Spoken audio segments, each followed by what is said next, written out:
Nos hemos demorado un poco, pero no hemos estado perdiendo el tiempo. Porque primero tuvimos que hablar sobre cómo interpretar símbolos. Porque los sellos están llenos de símbolos.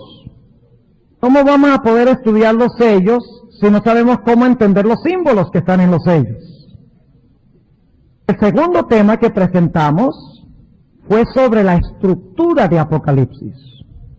¿Cómo vamos a entender los sellos si no sabemos a dónde ubicarlos? Y anoche ya nos restringimos más todavía. Anoche estudiamos la visión introductoria de los sellos. Y esta noche queremos entrar a estudiar especialmente el primero y el segundo sello, más muchas cosas más. Y el reloj, nos olvidamos de él, ¿verdad? Y las tijeras, vamos a guardarlas en la gaveta. Sí. Aquí el hermano Aragonés es diferente. Él no usa tijeras. Él dice que eche el tiempo que quiera. Ah, bueno. Busquemos en nuestras Biblias el Evangelio según San Juan. El capítulo 14. San Juan, el capítulo 14. Y vamos a leer un pasaje que ya leímos una vez antes. Jesús le dijo a los discípulos en el capítulo 13, me voy. Y los discípulos le dijeron, ¿a dónde vas? Y Jesús les dijo, a donde yo me voy, ustedes no pueden ir conmigo ahora. Es decir, Cristo dice, yo me voy primero y ustedes se vienen después. Los discípulos quedaron muy molestos con eso. Y por lo tanto Jesús les dice las siguientes palabras en el capítulo 14.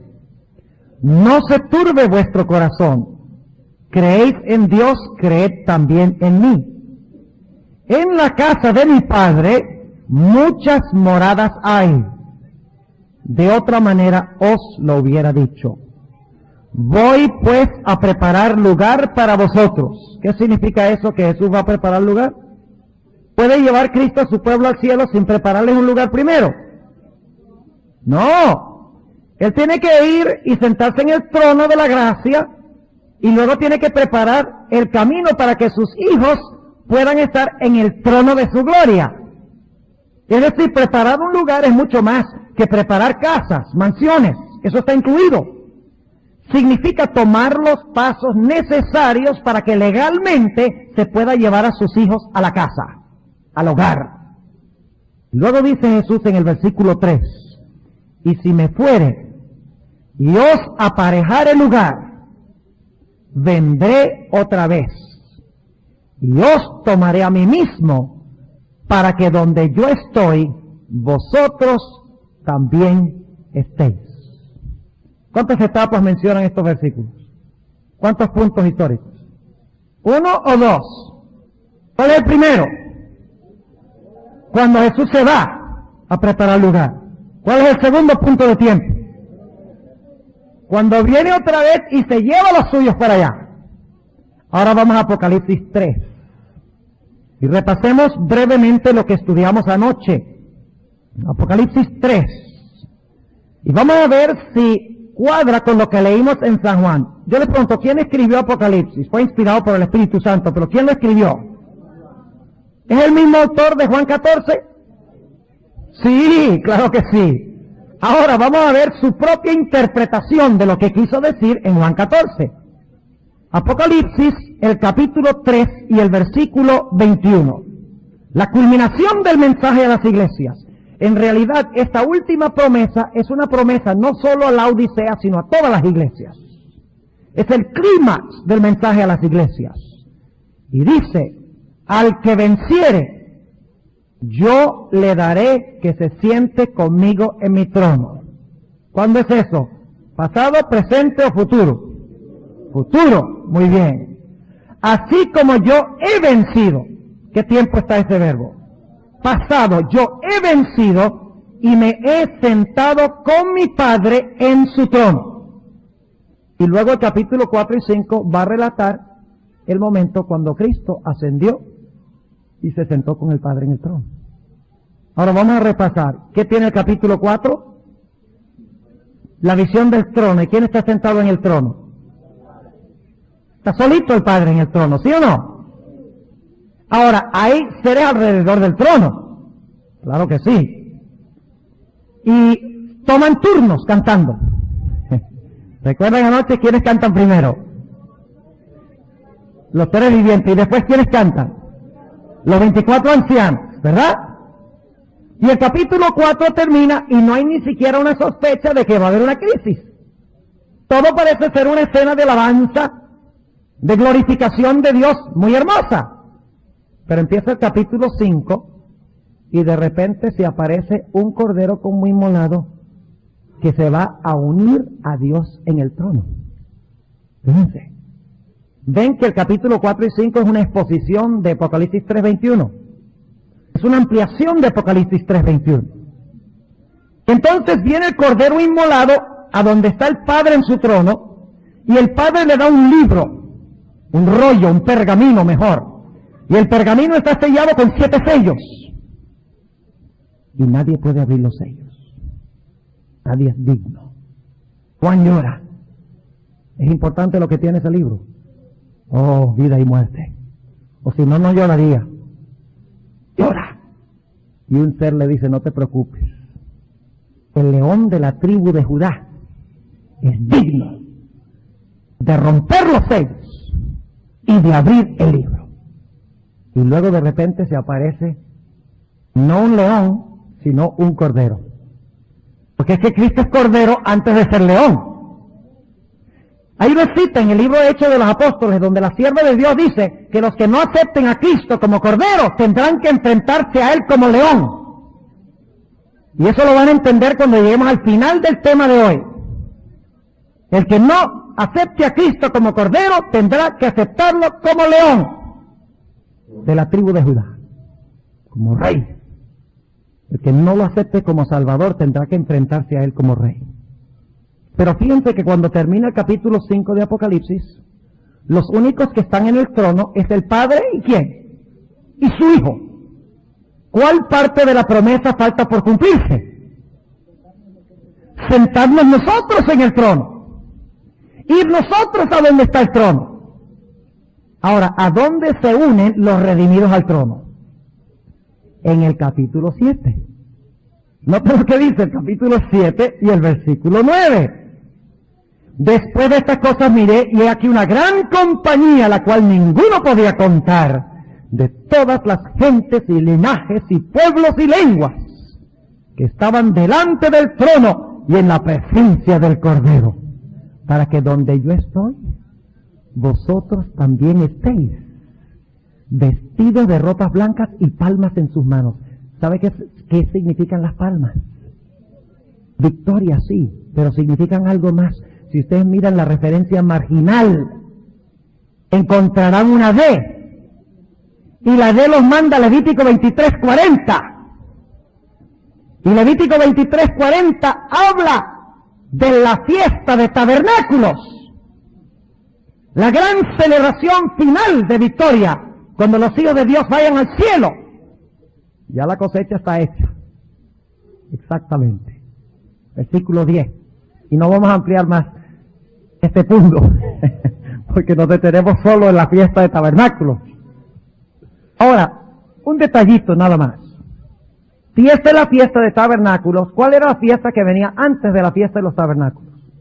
El día de expiación. Entonces, el sellamiento que viene antes de esta escena fue el día de expiación. ¿Están entendiendo? El sellamiento de Apocalipsis 7 es la conclusión del día de expiación, para que los hijos de Dios luego puedan celebrar la fiesta de tabernáculos. Versículo 10. Y clamaban en alta voz diciendo, salvación a nuestro Dios que está sentado sobre el trono y al Cordero. Y todos los ángeles estaban alrededor del trono y de los ancianos y los 4 animales. ¿Saben ustedes que hay solo 3 lugares en el libro de Apocalipsis a donde se encuentra alabanza, los 4 seres vivientes, los 24 ancianos, el trono del Padre y el Cordero en el trono? Solo 3 lugares, 3 pasajes. Primer pasaje, Apocalipsis 4 y 5.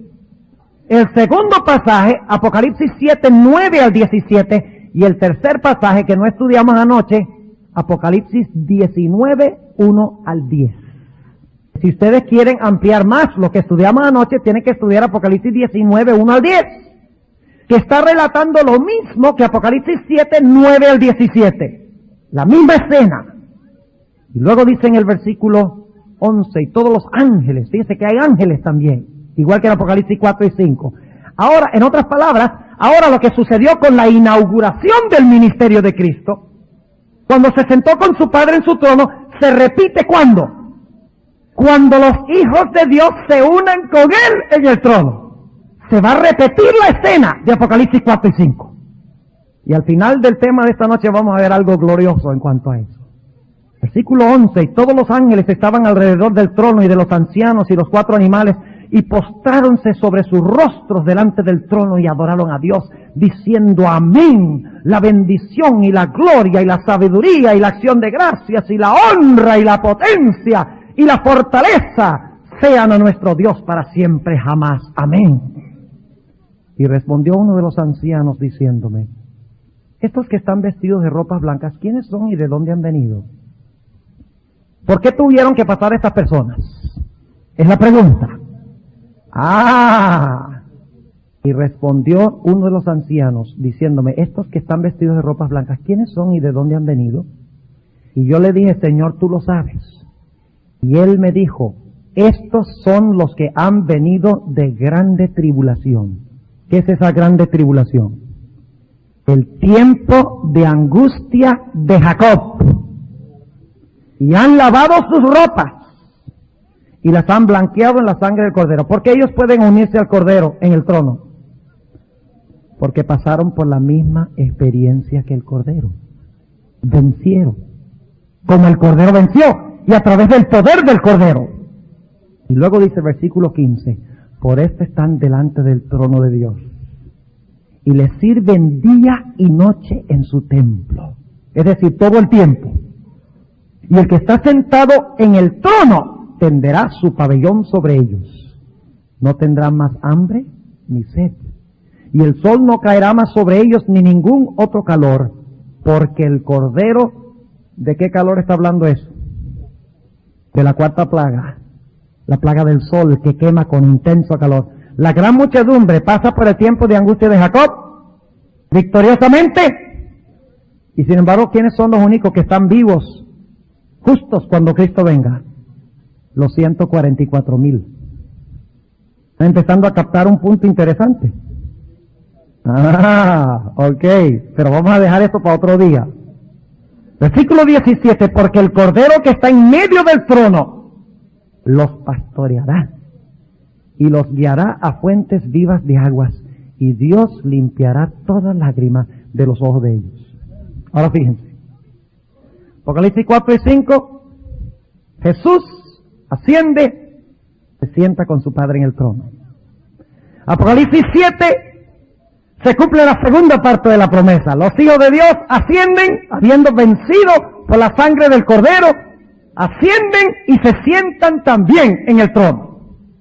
Ahora la pregunta es, ¿qué es lo que pasa en el intervalo que se encuentra en el capítulo 4 y 5 y el capítulo 7? Los sellos. Entonces, ¿a dónde ubicamos los sellos? ¿A dónde los ubicamos? ¿En el tiempo de angustia? No, los ubicamos entre la inauguración de Cristo y ¿qué? Y el tiempo cuando los hijos de Dios se unen con Cristo y con el Padre en el trono. Es decir, que los sellos, que dicho sea de paso, se rompen uno tras otro. O sea, no se rompen todos al mismo tiempo. Se rompe uno, luego otro, luego otro, luego otro, hasta que finalmente se rompe el séptimo y viene casi media hora de silencio. Ahora vamos a mirar los sellos. Vamos a introducir los sellos en esta noche. Sí. Interesante, ¿verdad? Si quieren saber qué dijo, después les digo. Hay muchos detalles aquí que no podemos estudiar por falta de tiempo. Si estudiamos cada símbolo y cada versículo, nos agarra el fin del campestre y todavía toca el próximo campestre y el siguiente campestre después de ese y no terminamos. Ahora fíjense, vamos a hablar de los sellos. Versículo 1 del capítulo 6. ¿Cuántos sellos hay? 7. Se abren consecutivamente, uno después de otro. Recuerde que son los eventos de la historia que tienen que cumplirse para que los hijos de Dios puedan unirse en el trono con el Cordero que se sentó con el Padre en el trono. ¿Están entendiendo? Es decir, que son los pasos históricos por los cuales pasa la iglesia para que Cristo finalmente pueda llevar sus hijos al hogar. Las tribulaciones y las dificultades que va a pasar la iglesia. Cuando se rompa el séptimo sello, ya el pueblo de Dios se puede sentar con el Cordero en el trono. Y el sábado en la mañana hablaremos del séptimo sello. Ahora fíjense, vamos a repasar, no vamos a leer los sellos, pero vamos a repasar la secuencia. ¿Cuál es el primer sello? Se ve un caballo ¿qué? Caballo blanco. Y el que está sentado sobre el caballo blanco sale ¿para qué? Para vencer y conquistar, ¿verdad? Tiene un arco en su mano y una corona, un stéfanos. La corona de la victoria. Hay dos palabras corona en griego. Está la palabra stéfanos y está la palabra diadema. La diadema es, en Apocalipsis 19, cuando Cristo viene en el caballo blanco, tiene muchas diademas, muchas coronas. Es la corona del rey que viene como vencedor. Mientras que el stéfanos es la corona que se le da a alguien que acaba de vencer. Es decir, que el caballo blanco representa guerra y representa victoria, y el blanco representa ¿qué? Pureza. Vamos a ver en unos momentos, ahora quiero que capten el panorama completo de todos los sellos, cómo compaginan y se relacionan, pero vamos a encontrar que el caballo blanco representa los tremendos avances y la victoria de la iglesia primitiva en la conquista sobre el mal. Es la iglesia primitiva, la iglesia pura, la iglesia que vence, la iglesia que conquista el terreno del enemigo, la iglesia que se esparció a todo el mundo. Esta es la iglesia representada por el caballo blanco. Salió conquistando, dice allí. ¿Qué pasa? ¿Qué pasó cuando la iglesia empezó a conquistar multitudes de personas? ¿Quién se empezó a preocupar? Satanás. ¿Por qué estaba preocupado Satanás? Porque estaba perdiendo su gente. Miles y miles estaban abandonando el paganismo como resultado de las victorias del Evangelio y se estaban uniendo a la iglesia cristiana. El diablo dijo, esto a mí no me conviene. ¿De qué color es el segundo caballo? Rojo. Sangre. ¿Qué hizo Satanás cuando la iglesia primitiva, por su pureza y por su proclamación del Evangelio, empezó a restarle súbditos a su reino? Levantó contra la iglesia, ¿qué cosa? Persecución. Ese es el caballo rojo. Pero sucedió que mientras más Satanás mataba, más crecía la iglesia. Ahora escuchen bien, quiero que noten que los sellos son un flujo de eventos. Un evento lleva automáticamente al siguiente sello. Es decir, es relación de causa y efecto. La victoria del caballo blanco, la proclamación del Evangelio, la pureza de la iglesia primitiva, denotado por el blanco, causa que Satanás se levante en persecución contra la iglesia. Pero cuando persigue a la iglesia crece más todavía. Me hace pensar de una ciudad en Colombia, la ciudad de Bucaramanga. ¿Cuántos conocen la ciudad de Bucaramanga? Ese fue uno de los grandes epicentros de la violencia en Colombia. En los años 40. Mucha violencia. Pero ¿saben ustedes que la iglesia adventista es más grande y más numerosa en Bucaramanga que en cualquier otra ciudad? Una persecución mordaz. Empezó como una guerra política y terminó como una guerra religiosa entre católicos y protestantes. Es que tú no habías nacido. Ve, él es joven. Yo estaba apenas, nosotros fuimos a Colombia apenas cuando estaba terminando ese tiempo de violencia. Nosotros fuimos a Colombia en el año 1954. Y les podría relatar historias espeluznantes de cuando vivimos en la ciudad de Cartagena y varias personas llegaron a la casa perseguidas por los sacerdotes católicos. Querían conseguirlas para matarlas. Pero no vamos a detenernos en eso. El punto que quiero recalcar es este: que mientras más persecución hay, más pura se conserva la iglesia y más crece. Por lo tanto, Satanás dice, ¿ahora qué hago yo? Pensé que persiguiéndola iba a acabar con ese espíritu de victoria y de pureza. Y lo que pasa es que es más pura y más victoriosa. Dice, ¿qué hago? If you can't fight them, join them. De la expresión, ¿verdad? Si no los puedes destruir desde afuera, únete a ellos. Y el diablo introdujo el error a la iglesia. ¿De qué color es el tercer caballo? ¡Negro! Y el color negro vamos a ver cuando estudiemos mañana, porque esta noche vamos a estudiar el caballo blanco y el caballo rojo. Mañana vamos a estudiar el caballo negro y el caballo amarillo, y vamos a tratar de estudiar en cuanto a las almas debajo del altar. Pero vamos a encontrar que el color negro en la Biblia representa el error, la apostasía, la oscuridad, las tinieblas espirituales. Y a través de Constantino, ahora se introdujo el venerable día del sol al cristianismo. Se introdujeron la adoración a los santos, la inmortalidad del alma y tantas otras herejías que corrompieron al cristianismo desde adentro. Caballo negro. Y finalmente, como resultado de la oscuridad, viene el cuarto caballo. ¿Qué color es el cuarto caballo? Amarillo. Y se explica que es el caballo de la ¿qué? El caballo de la muerte. Porque donde no hay luz, hay muerte. ¿Sí o no? Las tinieblas llevan a muerte. Y eso representa la época de la supremacía papal, cuando la verdad de Dios se mantenía en tinieblas y la gente buscaba palabra de Dios y no la encontraba. Y no es coincidencia de que la iglesia de Tiatira, que es la cuarta iglesia, es paralela al cuarto caballo. Dice que Tiatira tenía en su medio esa mujer Jezabel. ¿Y quién vivió en los días de Jezabel? Elías. ¿Y qué pasó con el cielo en los días de Elías? No hubo lluvia y por lo tanto hubo ¿qué? Sequía. Y como resultado de la sequía hubo hambre. Pero en la Edad Media no es hambre literal, sino que es hambre espiritual. Un deseo de alimentarse ¿con qué? Con la palabra de Dios. Pero la Iglesia Católica alimentó a la gente con junk food. Ni eso. Con tradiciones humanas. Y por lo tanto el pueblo empezó a morir espiritualmente. ¿Y qué hizo la Iglesia Católica con los fieles hijos de Dios? Los mató. ¿Y qué es el quinto sello? Vamos a verlo. El clamor de los mártires.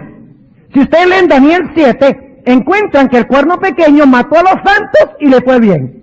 ¿Sí o no? Dice, y sucedióle prósperamente. Hablamos esta tarde de eso en la clase. ¿Le fue bien? Mató a la gente a través de la Inquisición. Mató de hambre espiritual a la gente, escondiendo la Biblia y dándole a la gente las tradiciones de los hombres.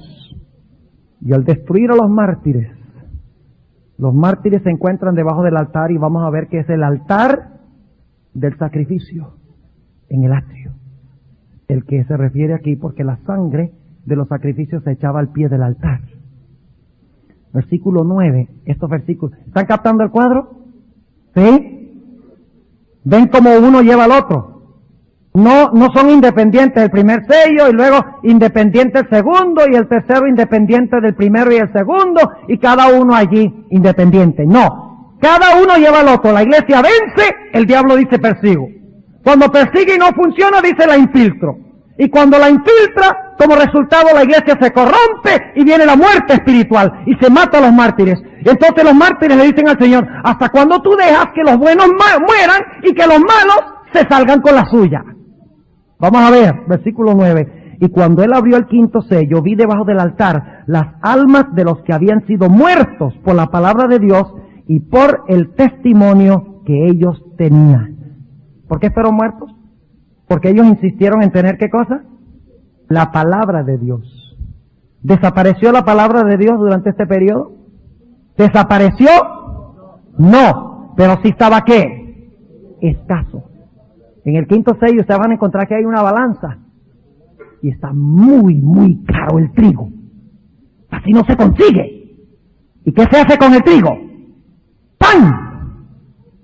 Hay escasez de pan, está muy caro, no se consigue. Pero sí hay. Claro, pero hay. Los valdenses, los albigenses, otros conservaron la palabra de Dios viva. Muchos entregaron sus vidas por ser fieles a Dios.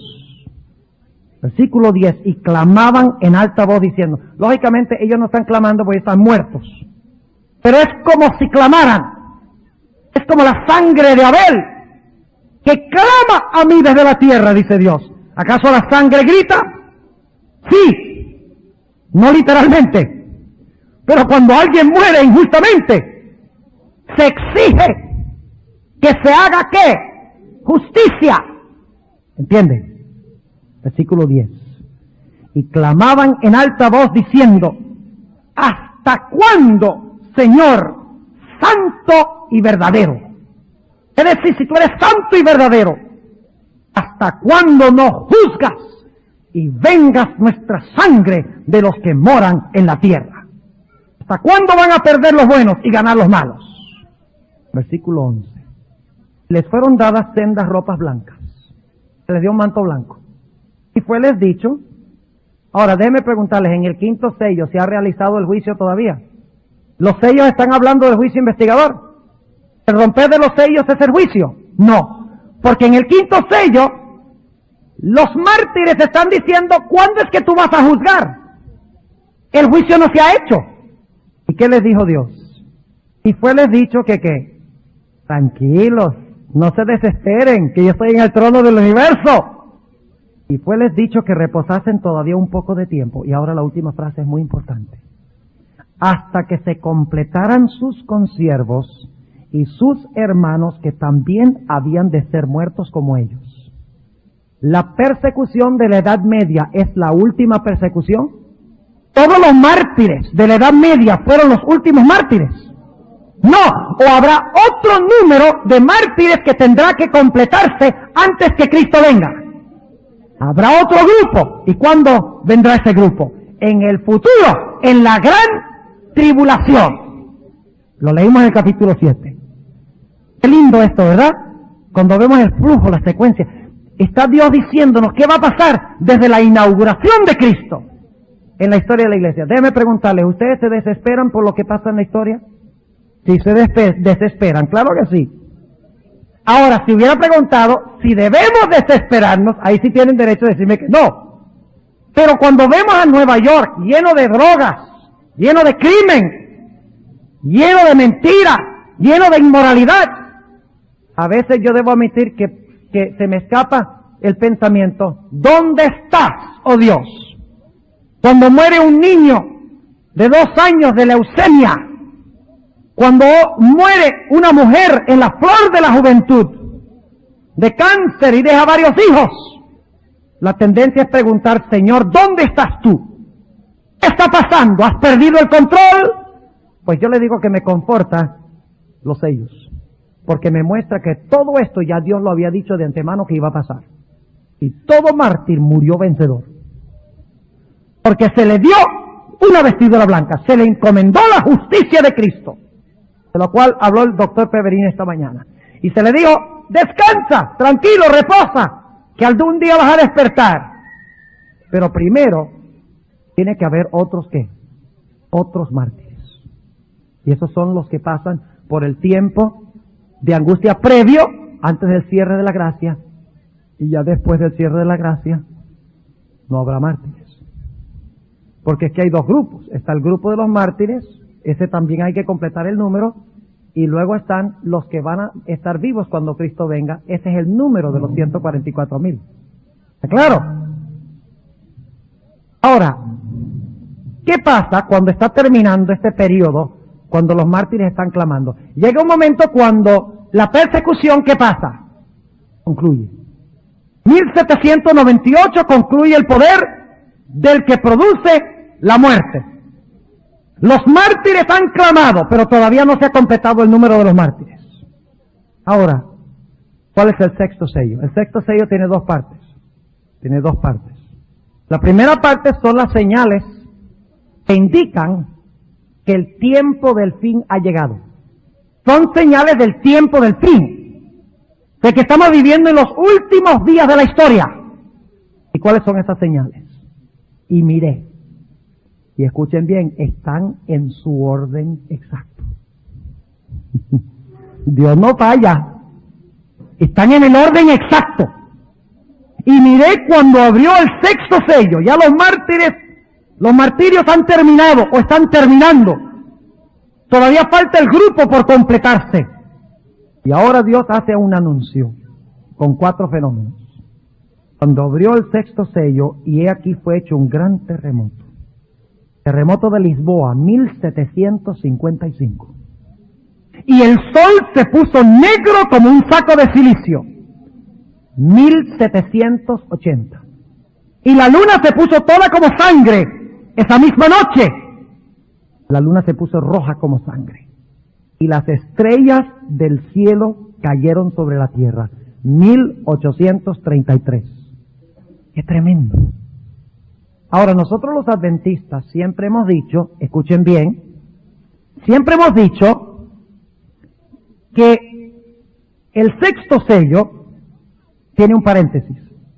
Es decir, se realizan estas señales, el terremoto, las señales en la luna, en el sol, con las estrellas, y que luego entonces se interrumpe, y el resto del sexto sello se cumple ¿cuándo? En el futuro.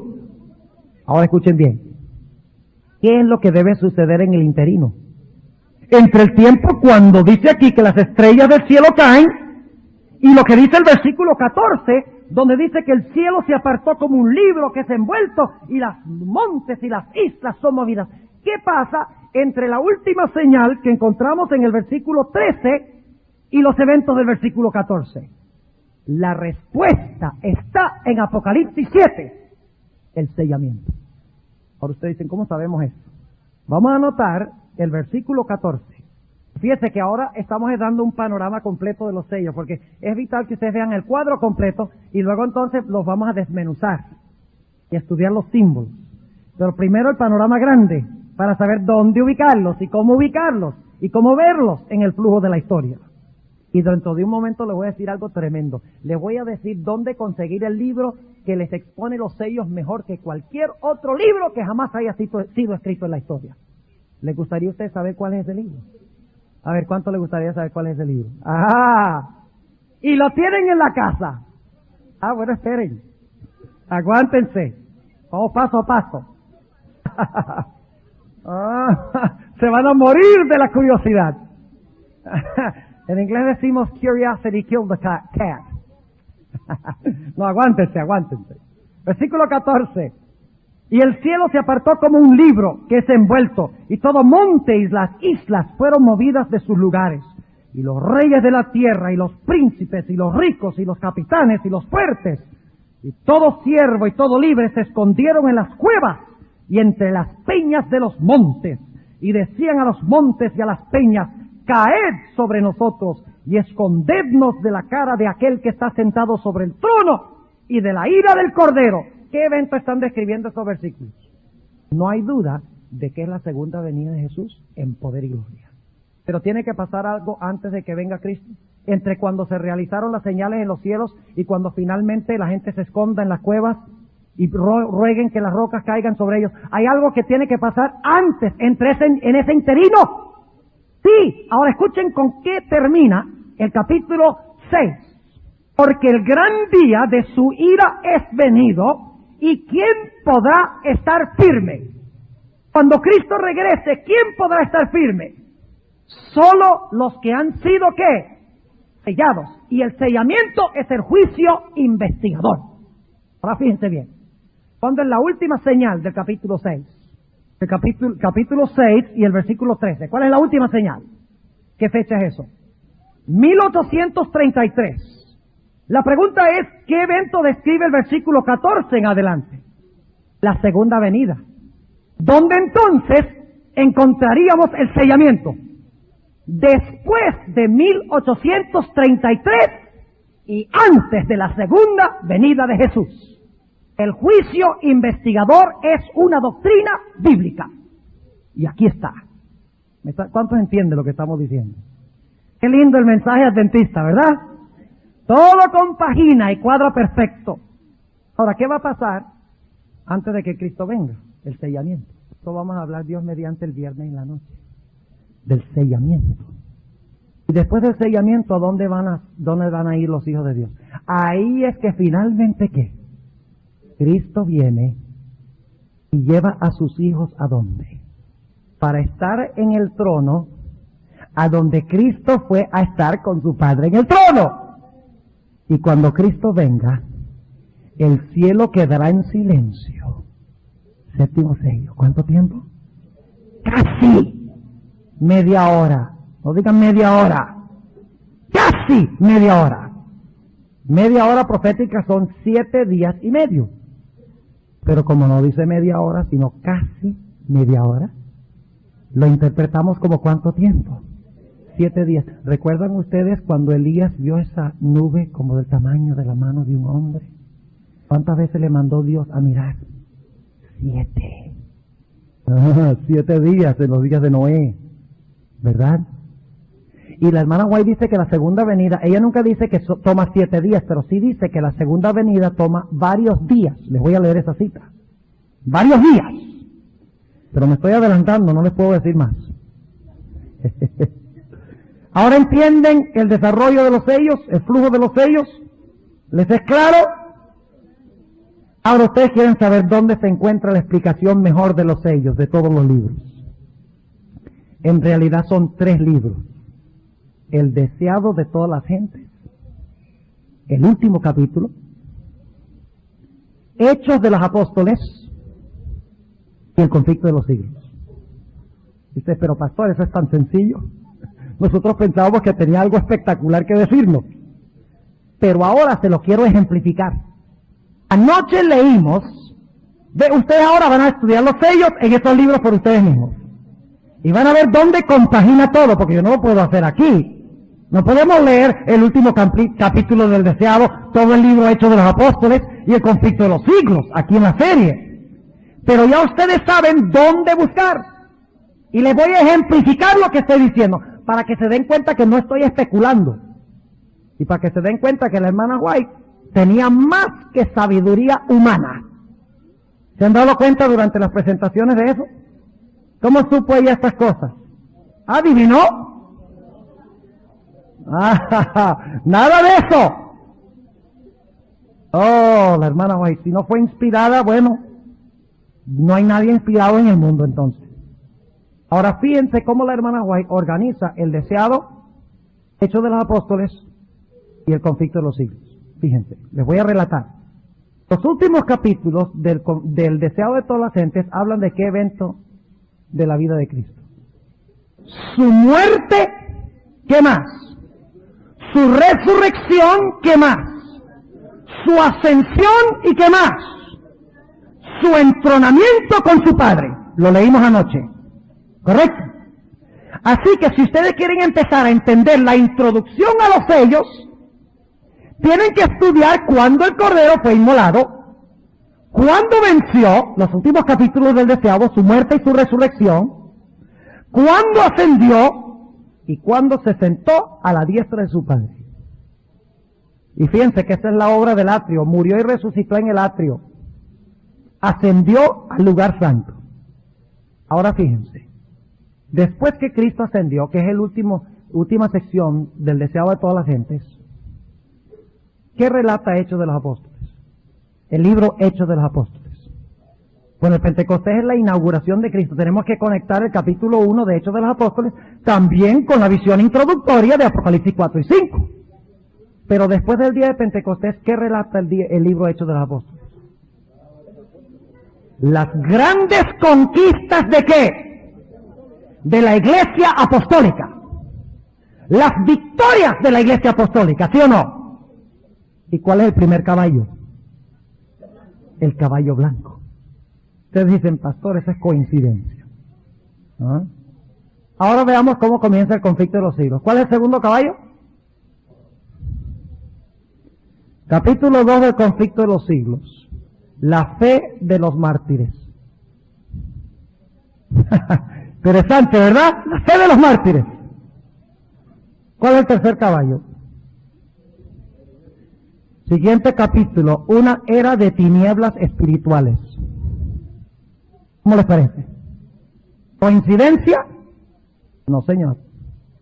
Y luego, ¿qué relata la hermana White?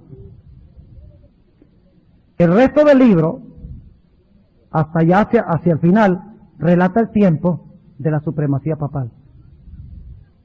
Cuando prohibieron la Biblia, persiguieron, pisotearon, escondieron la iglesia papal. Y no es coincidencia de que la hermana White, en el capítulo que dice una era de tinieblas espirituales, dice la conversión nominal de Constantino a principios del siglo IV causó gran regocijo. El mundo disfrazado con capa de rectitud se introdujo en la iglesia. La oscuridad, caballo negro. Y después viene el caballo amarillo, la persecución. Y los mártires clamando y dicen, ustedes pueden leerlo, es demasiado grande. Son como 400 páginas de material sobre la supremacía papal. Y sobre cómo mataba a los siervos de Dios. Los destruía injustamente. Y la gente se preguntaba, bueno, ¿y cuándo se va a hacer justicia aquí? Y luego entonces viene más adelante en el libro las señales en los cielos y en la tierra. En la página 349. ¿Están viendo lo que estamos diciendo? Entonces, ¿usted quiere entender los sellos? ¿A dónde van a ir? Van al libro, al conflicto de los siglos. ¿Sí? ¿Quieren saber qué pasó en Apocalipsis 4 y 5? ¿A dónde van? Antes de eso, al deseado de toda la gente. Y el primer capítulo, primeros dos capítulos de Hechos de los Apóstoles, que habla de lo mismo, la entronización de Cristo en el día del Pentecostés. Si quieren saber en cuanto a las conquistas del caballo blanco, ¿a dónde van? Al libro de Hechos de los Apóstoles. Si quieren saber de cómo Satanás trató de destruir a la iglesia que estaba conquistando, ¿a dónde van? Al capítulo que se titula La fe de los mártires. Si quieren saber en cuanto a las tinieblas y la oscuridad que entró a la iglesia, ¿a dónde van? Al capítulo que se titula Una era de tinieblas espirituales. Y si quieren saber de cuando los hijos de Dios morían inmolados por el sistema papal y morían de hambre porque se prohibía la Biblia, ¿a dónde van? Al conflicto de los siglos. Y si quieren saber de las señales, el terremoto y todo eso, la página 349. Estas señales se dieron antes de principios del siglo XIX. La hermana White entendía entonces que el siglo XIX ya estábamos en ¿cuál sello? En el sexto sello. Déjenme preguntarles, ¿el romper de los sellos está hablando del juicio investigador? El hecho de romper los sellos. ¿Ha llegado el juicio cuando Cristo está rompiendo los sellos? ¿Los primeros 5? El sexto, ni siquiera el sexto, porque el sexto, la primera parte por lo menos nos lleva hasta 1833. Y es el paréntesis que nos lleva ¿a qué? Al juicio. Así que la escena de Apocalipsis 4 y 5 no puede ser el juicio investigador. Dice, en cumplimiento de esta profecía, después de citar Apocalipsis 6:12, en 1755 se sintió el más espantoso terremoto que se haya registrado. Y luego relata los lugares donde sucedió. No crean ustedes que este fue un terremotico. Dice, aunque generalmente se lo llama el terremoto de Lisboa, se extendió por la mayor parte de Europa, África y América. Se sintió en Groenlandia, en las Antillas, en la isla de Madeira, en Noruega, en Suecia, en Gran Bretaña e Irlanda. Ese fue un soberano terremoto. Abarcó por lo menos 10 millones de kilómetros cuadrados. La conmoción fue casi tan violenta en África como en Europa. Gran parte de Argel fue destruida y a corta distancia de Marruecos, un pueblo de 8 a 10 mil habitantes desapareció en el abismo. Una ola formidable barrió las costas de España y África, sumergiendo ciudades y causando inmensa desolación. ¿Se ha visto en este mundo un terremoto tal? en alguna ocasión de la historia? No. Fue en España y Portugal donde la sacudida alcanzó su mayor violencia. Se dice que en Cádiz la oleada llegó ¿a cuánto? A 60 pies de altura. Yo mido 6 pies. Así que multiplíqueme a mí por 10. Y así era la ola. Más alto que este edificio. Las olas. Y luego procede ella a hablar del día oscuro y del sol tornado en sangre en 1780, en la página 351, y luego procede a hablar de la caída de las estrellas en la página 353. Y luego, ¿saben qué habla en el conflicto de los siglos? Habla del templo de Dios en el cielo y del juicio investigador. Vaya interesante. ¿Cuál es el paréntesis después de las señales? El juicio investigador. Y ella lo comenta. Yo no creo que la hermana White en realidad sabía toda la secuencia que nosotros estamos relatando esta noche. Yo creo que ella misma no lo sabía. Pero ahí está. Ahora, ¿qué relata el final del conflicto de los siglos? Ahora estamos en el juicio. Déjenme preguntarles, la última parte del conflicto de los siglos, en medio del juicio investigador, se habla de una gran persecución final. ¿Sí o no? ¿Qué sucedió en el quinto sello? ¿Qué se dijo? ¿Todavía faltan qué? Todavía falta completarse el grupo de mártires. Y si ustedes leen el conflicto de los siglos, después de que se dan los capítulos sobre América, tierra de libertad, donde se proclama el juicio, la venida del juicio por los mileritas, y donde se habla del templo de Dios y el juicio investigador, etcétera, y la proclamación del mensaje del primer ángel, y segundo y el tercer ángel, ustedes encontrarán que luego la sierva de Dios habla de la resurrección del papado y la gran persecución final contra el pueblo de Dios. Ahí está la segunda parte del quinto sello. Y luego la hermana White relata la segunda venida de Jesús, el resto de la segunda venida, y cita los versículos, la última parte del sexto sello, sí, que es la segunda venida de Cristo, después del juicio. Ahora, ¿dónde esperaríamos encontrar la media hora de silencio? En la venida de Cristo. Y lo voy a leer el sábado, en la mañana, en su secuencia exacta. Les estoy nada más lanzando la idea, para que ustedes ahora lean el conflicto de los siglos con otros ojos. Y no es coincidencia, les voy a lanzar otra idea. No es coincidencia de que el conflicto de los siglos comienza con la...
La destrucción de Jerusalén, que según yo he estudiado es la primera trompeta, pero ya ese es tema para otra ocasión. Así que si queremos entender las trompetas, hay que empezar donde empieza el conflicto de los siglos también, y leer el resto del conflicto, buscando el significado de las trompetas. Ahí está. Les lanzo el desafío, para que el próximo año ustedes den la serie aquí. ¿Y ustedes creen que no lo pueden hacer? Claro, ¿quién no puede hacerlo? Los pastores no tienen sabiduría sobrenatural. Yo tengo el mismo conflicto de los siglos que ustedes. Tal vez el suyo no tiene tanta cinta pegante como el mío, pero ojalá lo tuviera. Tengo que conseguirme otro, porque lo tengo tan marcado que me da lástima conseguirme otro. ¿Usted encuaderna? Bueno, ahora, Entonces, ¿cuál es el mejor comentario sobre los sellos? El conflicto de los siglos. Es el mejor comentario sobre los sellos. ¿Y qué más? Hechos de los Apóstoles. ¿Y qué más? La última sección del conflicto el deseo de todas las gentes. ¿Cuántos van a empezar a investigar esto desde esta perspectiva? Interesante. Ahora, vamos a hablar un momento. Yo empecé tarde. Ya dije que guardara las tijeras. Ok. Fíjense que hemos visto en el espíritu de profecía, en el deseado y en Hechos de los Apóstoles y en el conflicto de los siglos, el desarrollo de los sellos. Hasta la media hora de silencio, casi media hora de silencio, del cual hablaremos el sábado, pero la pregunta es, ¿a dónde se abre el libro? ¿A dónde se abre el pergamino? ¿Dónde esperarían encontrar ustedes que se abre el pergamino? No puede ser en 1844, porque la casi media hora de silencio es en la segunda venida. Y ese es el séptimo sello. Y el libro no se puede abrir al menos que se rompan todos los sellos, incluyendo el séptimo. Dice la hermana, después del milenio. ¿Cómo termina el conflicto de los siglos?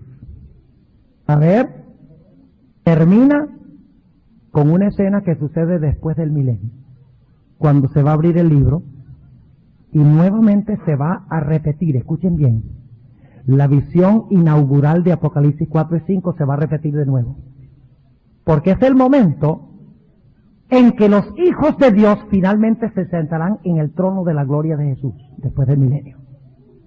Nuevamente se verá el Cordero inmolado, nuevamente se cantarán los himnos, se abrirá el libro y se cantará el gran himno final de Apocalipsis 5:13. Usted dice, pastor, pruébelo. Vamos a anotarlo. Fíjense. El libro Conflicto de los Siglos. Página 729. Escuchen esto. Qué percepción profunda tenía Elena White. Porque el séptimo sello nada más rompe el sello. ¿Sí o no? El silencio. Cristo viene a buscar a sus hijos, a llevárselos al cielo. Pero todavía falta ¿qué? Abrir el libro. ¿Recuerdan ustedes anoche hablamos sobre lo que tenía el libro? ¿Qué tenía el libro?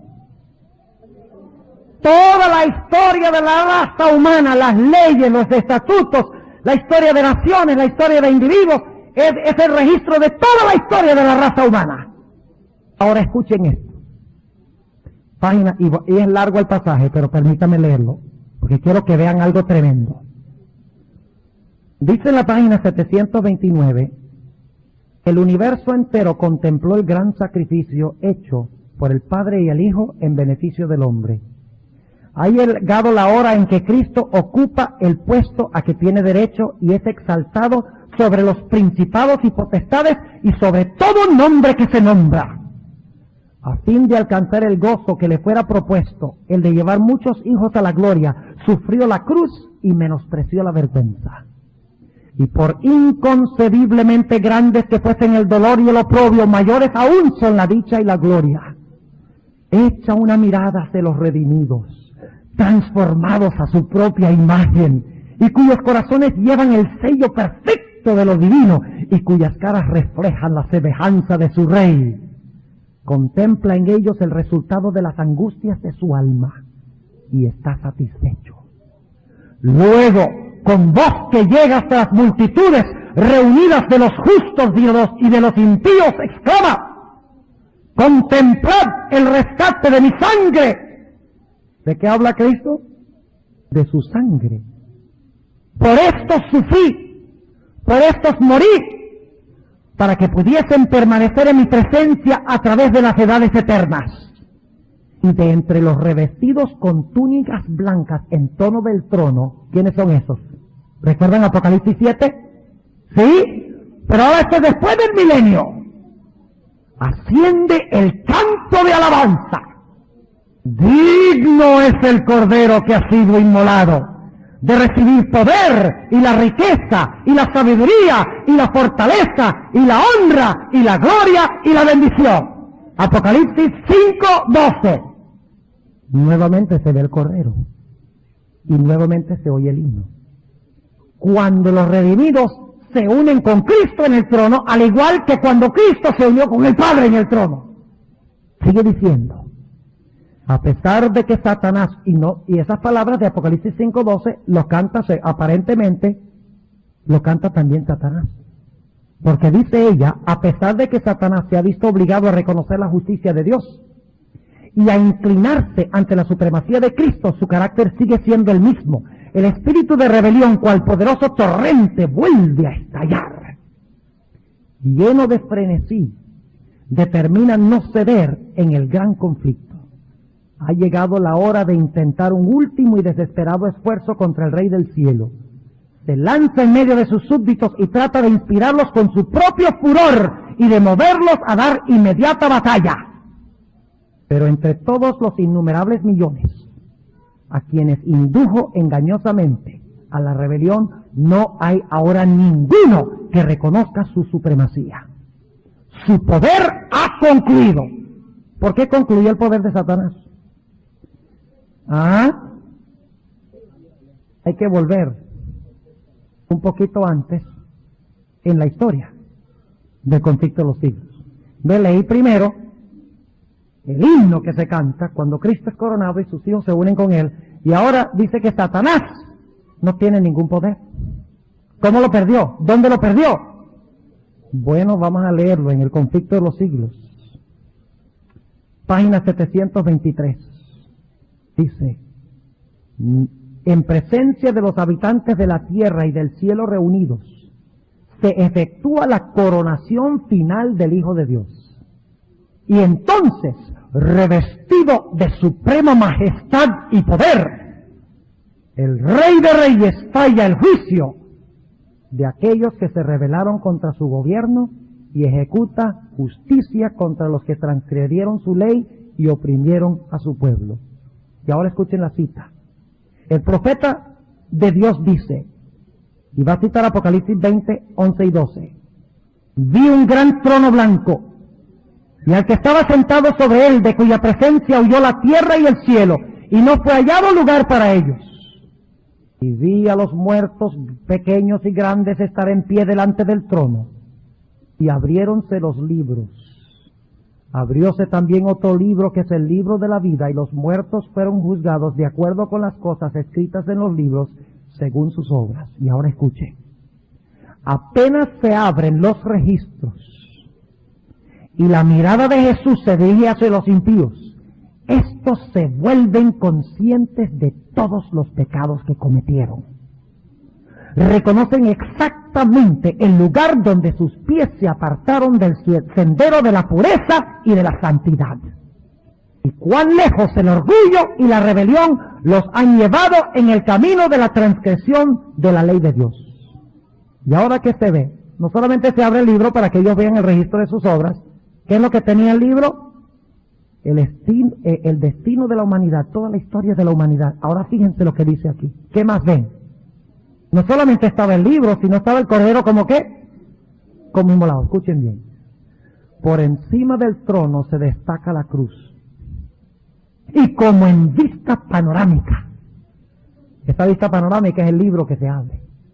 Como en vista panorámica aparecen las escenas de la tentación, la caída de Adán y las fases sucesivas del gran plan de redención.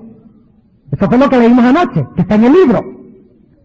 El humilde nacimiento del Salvador, su juventud pasada en la sencillez y en la obediencia, su bautismo en el Jordán, el ayuno y la tentación en el desierto, su ministerio público que reveló a los hombres las bendiciones más preciosas del cielo, los días repletos de obras de amor y misericordia, y las noches pasadas en oración y vigilia, en la soledad de los montes, las conspiraciones. Ahora fíjense, no solamente lo bueno de Jesús, sino que este libro tiene las conspiraciones de la envidia, del odio y de la malicia con que se recompensaron sus beneficios.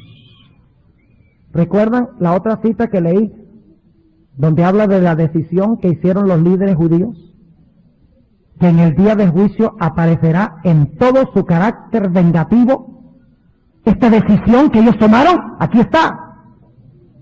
Sigue diciendo, la terrible y misteriosa agonía en el Getsemaní, bajo el peso anonadador de los pecados de todo el mundo, la traición que le entregó en manos de la turba asesina, los terribles acontecimientos de esa noche de horror, el preso resignado y olvidado de sus discípulos más amados, arrastrado brutalmente por las calles de Jerusalén, el Hijo de Dios presentado con visos de triunfo ante Anás, obligado a comparecer en el palacio del sumo sacerdote, en el pretorio de Pilato, ante el cobarde y cruel Herodes, ridiculizado, insultado, atormentado y condenado a muerte. Todo eso está representado a lo vivo. ¿Entienden ahora qué es el libro? Se le va a mostrar a los malos porque se perdieron. Y se va a mostrar porque los justos se salvaron. Sigue diciendo, luego, ante las multitudes agitadas, se producen las escenas finales. El paciente varón de dolores pisando el sendero del Calvario, el príncipe del cielo colgado de la cruz, los sacerdotes altaneros y el populacho escarnecedor ridiculizando la agonía de su muerte, la oscuridad sobrenatural, el temblor de la tierra, las rocas destrozadas y los sepulcros abiertos que señalaron el momento en que expiró el Redentor del mundo. ¿Ustedes creen que la televisión es interesante? ¡No han visto nada! Porque cuando se abre el libro, se verá la historia completa de la raza humana. Se abrirán los libros finalmente y se verá por qué los justos se salvaron y por qué los impíos se perdieron. Sigue diciendo, la escena terrible se presenta con toda... ¿De dónde saca la hermana White esta información? Se la inventó. No, Dios le mostró lo que estaba en el libro. ¿De dónde plagió esto? ¿De dónde se lo plagió? De ninguna parte. Porque esto no está en ninguna otra parte. Esto no es plagio. Esto es inspiración. Pero primero tuvimos que estudiar la Biblia. ¿Verdad? Primero tuvimos que ir a la Biblia. Y ahora confirmamos con el espíritu de profecía. La escena terrible se presenta con toda exactitud.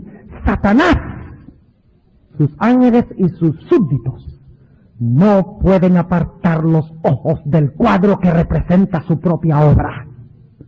Cada actor recuerda el papel que desempeñó. Herodes, el que mató a los niños inocentes de Belén para hacer morir al rey de Israel. La innoble Herodías, sobre cuya conciencia pesa la sangre de Juan el Bautista. El débil Pilato, esclavo de las circunstancias, los soldados escarnecedores, los sacerdotes y gobernantes, y la muchedumbre enloquecida que gritaba, recaiga su sangre sobre nosotros y sobre nuestros hijos. Todos contemplan la enormidad de su culpa. En vano procuran esconderse ante la divina majestad de su presencia, que sobrepuja el resplandor del sol, mientras que los redimidos echan sus coronas a los pies del Salvador, exclamando, Él murió por mí. Entre la multitud de los rescatados están los apóstoles de Cristo. Fíjate, ¿qué es el panorama que está viendo? Todo el plan de salvación. Este es el libro de Apocalipsis 5. Entre la multitud de los rescatados están los apóstoles de Cristo. El heroico Pablo, el ardiente Pedro, el amado y amoroso Juan, y sus hermanos de corazón leal, y con ellos la inmensa hueste de los mártires, mientras que fuera de los muros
todo lo que es vil y abominable, se encuentran aquellos que los persiguieron, encarcelaron y mataron. Ahí está Nerón, monstruo de crueldad y de vicios.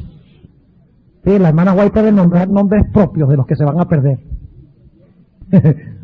Y dice, y puede ver la alegría y el triunfo de aquellos a quienes torturó y cuya dolorosa angustia le proporcionó el deleite satánico. Su madre está allí, la madre de Nerón, para ser testigo de los resultados de su propia obra, para ver cómo los malos rasgos de carácter transmitidos a su hijo y las pasiones fomentadas y desarrolladas por la influencia y el ejemplo de ella produjeron crímenes que horrorizaron al mundo.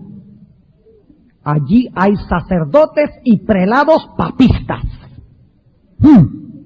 Ahora vamos un poquito más adelante en la historia. Un poquito más adelante en el libro. Allí hay sacerdotes y prelados papistas. ¿A dónde te vio Cristo? ¿A dónde te vio Cristo a ti en este libro?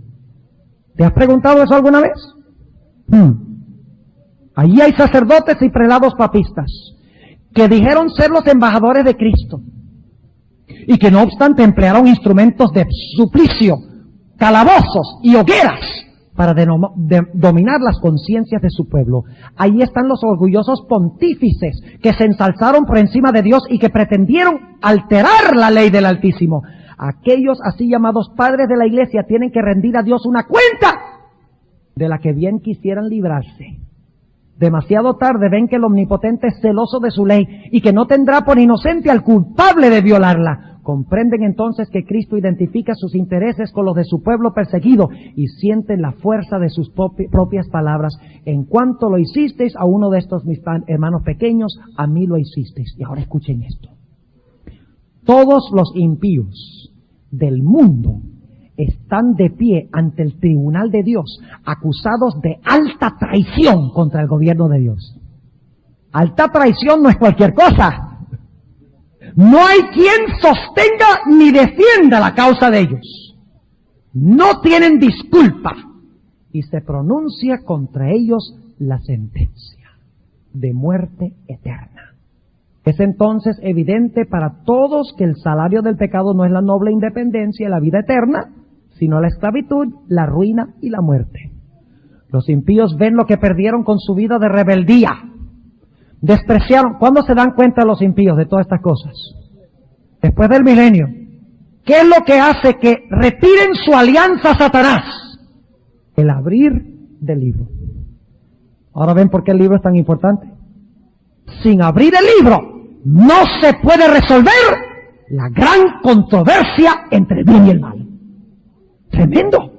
No se puede vindicar el carácter de Dios si no se abre el libro.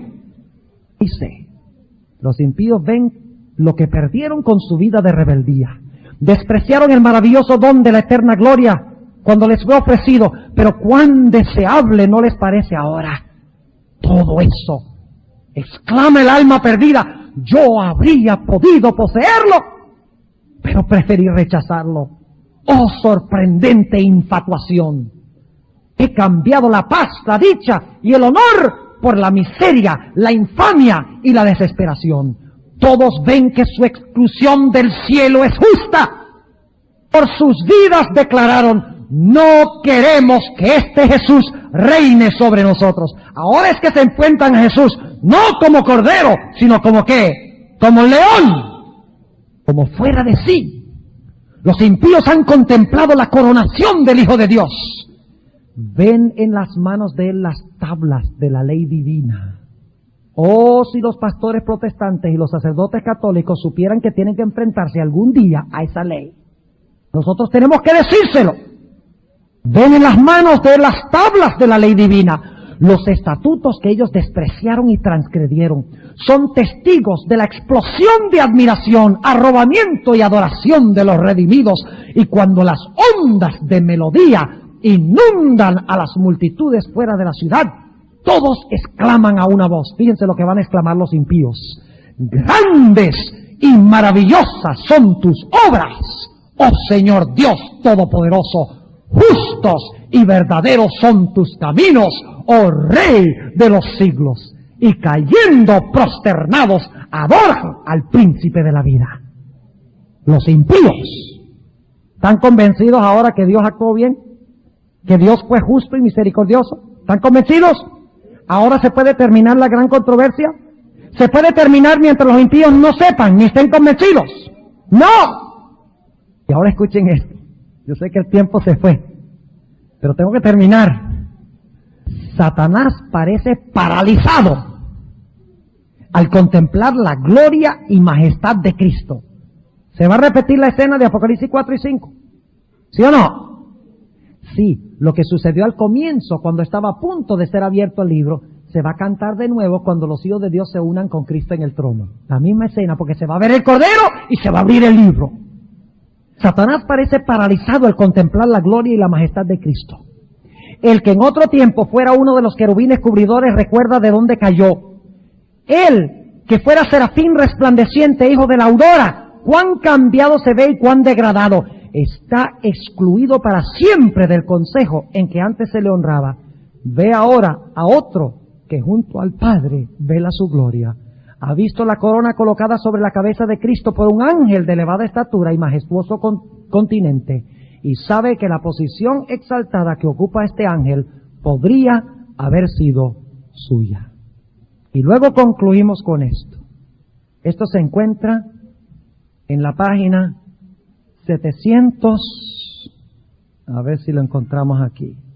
Estoy buscando a donde cita Apocalipsis el capítulo 5 y el versículo 13. A ver si lo consigo, no lo escribí. Ok, aquí está. Esto ya es después que los impíos han sido consumidos, destruidos. Página 737. 36 y 37, pero vamos a leer nada más el 737. Fíjense.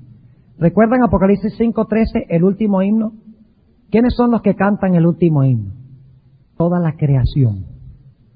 Seres vivientes, ángeles, 24 ancianos, redimidos, seres de otros mundos, toda la creación.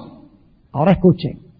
Y toda cosa creada que está en el cielo, y sobre la tierra, y debajo de la tierra, y sobre el mar, y a todas las cosas que hay en ellos las oí decir, bendición y honra y gloria y dominio al que está sentado sobre el trono y al Cordero por los siglos de los siglos.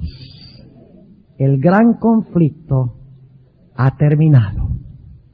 Ya no hay más pecado ni pecadores. Todo el universo está purificado. La misma pulsación de armonía y de gozo late en toda la creación. De aquel que todo lo creó manan vida, luz y contentamiento por toda la extensión del espacio infinito.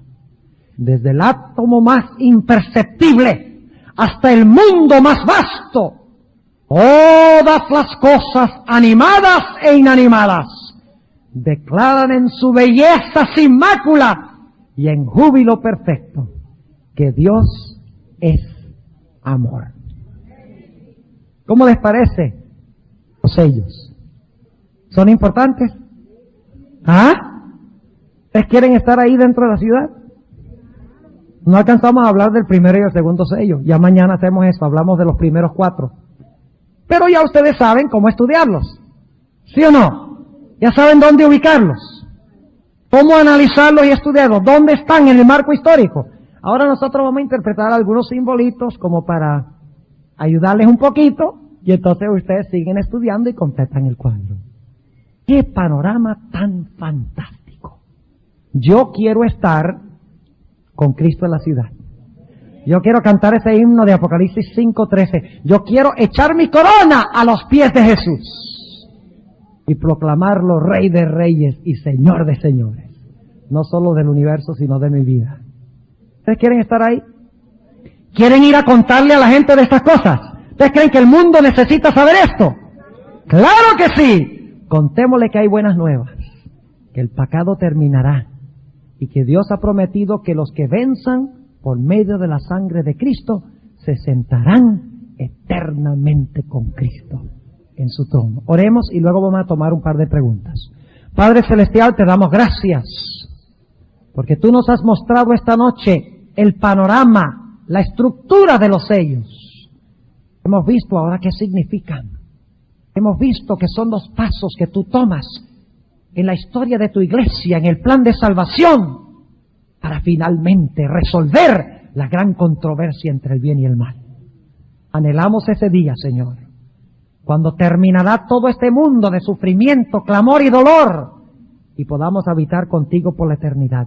Señor, ayuda a cada uno reunido aquí a sentir la urgencia del tiempo en que estamos viviendo, a preparar un carácter para estar con Cristo, Señor.